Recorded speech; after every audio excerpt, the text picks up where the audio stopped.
Hi everyone, কেমন আছো তোমরা সবাই? আশা করি তোমরা সবাই খুব ভালো আছো। আমিও খুব ভালো আছি। তোমাদের সকলকে আমার চ্যানেলে স্বাগত জানাই।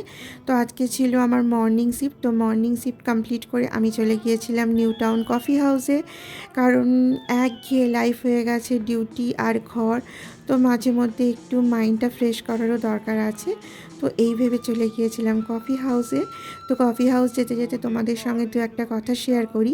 আমার বাবা মা না ছোটোর থেকে বলতো, মানে, যে তুমি যদি লাইফে কারোর কোনো দিন উপকার করতে না পারো, অ্যাটলিস্ট কারোর কোনো দিন ক্ষতি করো না, আর কারোর সাথে কোনো দিন চিট করো না, আর ছোট বড় সবাইকে রেসপেক্ট দিয়ে কথা বলবে।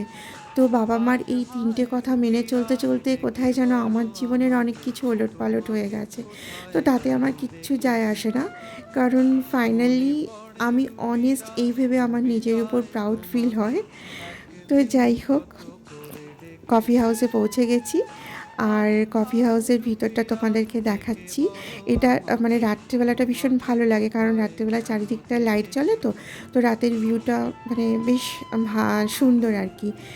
তো আমরা এখন যখন গেছি এখন তো বিকেলবেলা। তো আমি গিয়ে নিয়েছিলাম ফিশ কবিরাজি আর মিক্স চাউমিন আর অনিয়ন পকোড়া। তো খাবারের টেস্ট আর কি মোটামুটি, খুব একটা মানে আহামরি কিছু না।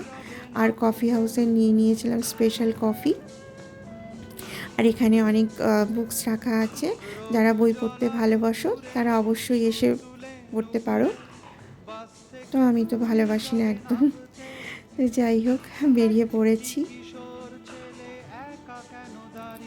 আর আমি যেহেতু নিউ টাউন থেকে একটুখানি ভিতর দিকে থাকি, তো চারিদিকের ভিউটা বেশ সুন্দর, একটু গ্রাম্য গ্রাম্য পরিবেশ। তো মাছ নেওয়ার জন্য চলে গিয়েছিলাম সাপুরজি। তো সাপুরজি থেকে নিয়েছিলাম মাছ। তার তো লাইফে না এতগুলো বছর কাটাবার পর রিয়েলাইজ করলাম যে এই দুনিয়াটা ভীষণ স্বার্থপর। আর এই স্বার্থপর দুনিয়াতে কিছু কিছু মানুষ আছে যারা অন্যকে প্রতিনিয়ত আঘাত দিয়ে কথা বলে ভীষণ মজা পায়। জানি না তারা কি মজা পায়। তো তাদেরকে একটা কথা বলি যে পৃথিবীটা গোল। আজকে তুমি যাকে কষ্ট দিচ্ছ তার থেকে দ্বিগুণ বেশি কষ্ট তোমার জন্য ওয়েট করছে। তো লাস্টে আমি একটা কথা বলি, if your karmas are good, nothing bad will happen to you. Okay, by.